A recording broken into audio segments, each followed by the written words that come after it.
Bananas have long been an important staple crop in the country, with its tropical climate providing ideal conditions for their cultivation.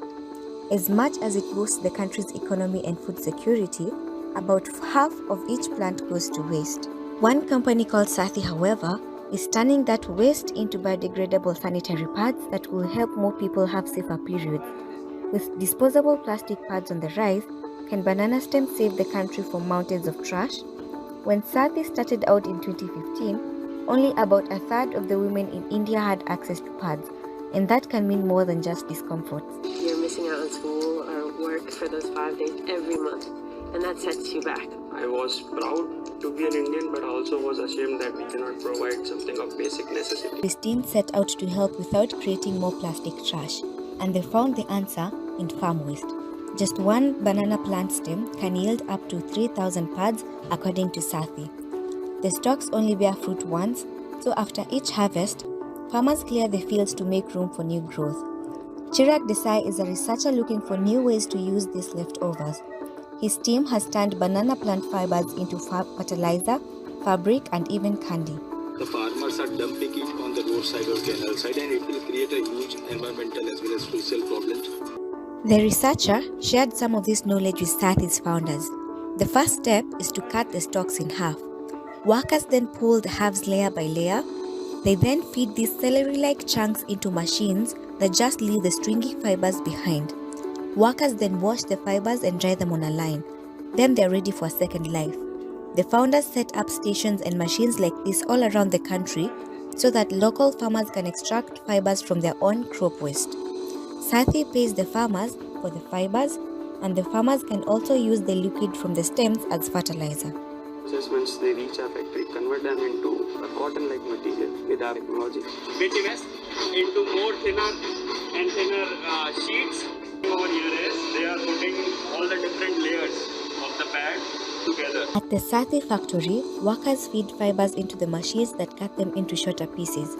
The next step is turning these pieces into fluff.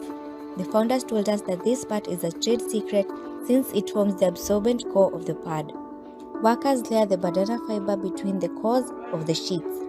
Tarun says that these sheets are made from plants but will not tell us these plants. He says he's worried about other companies trying to copy Sathi. After the pads are cut to size, he tests some of each from each batch with water mixed with ink. Sathi says the adhesive on the back of the pads is non-toxic, but they will not say from what plant it is from either. The pads are ready to be sanitized using synthetic light. Finally, workers package the pads and they wrap each one in yet another plant-based material and seal the package with heat. The founders say that the pads and all the packaging are 100% biodegradable, and they send their products to a lab to confirm this. Made out of hygiene paper with no plastic coating on it. Roll it up. Use the same tape to stick it and throw it as it is. Conventional pads are made mostly of plastic. If all the menstruating women in India used them, it will create an amount of trash 10 times the weight of the Great Pacific Garbage Patch every year. Sathi says that if buried, its pads will break down in under 6 months, and if left out in the open, it's more like 18 months. Before disposable pads were invented, people often used cloth, dried plants, or whatever absorbent things they could find. Not say that these are always unhygienic methods of menstruations, but what makes it hygienic or unhygienic is whether the material is clean, how long it is used for. When Sathi introduces its products to a new area, it organizes talks about menstrual health for local women. At one recent session, Tarun spoke about pads and handed them out to those who attended. And price is not the only issue. Cultural taboos can also stop people from buying pads. Though it's becoming less common, some traditional communities limit women's behavior while they're menstruating.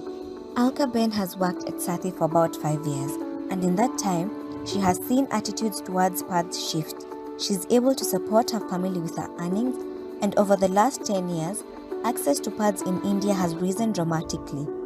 Art, activism, and government programs are making it easier to talk about periods.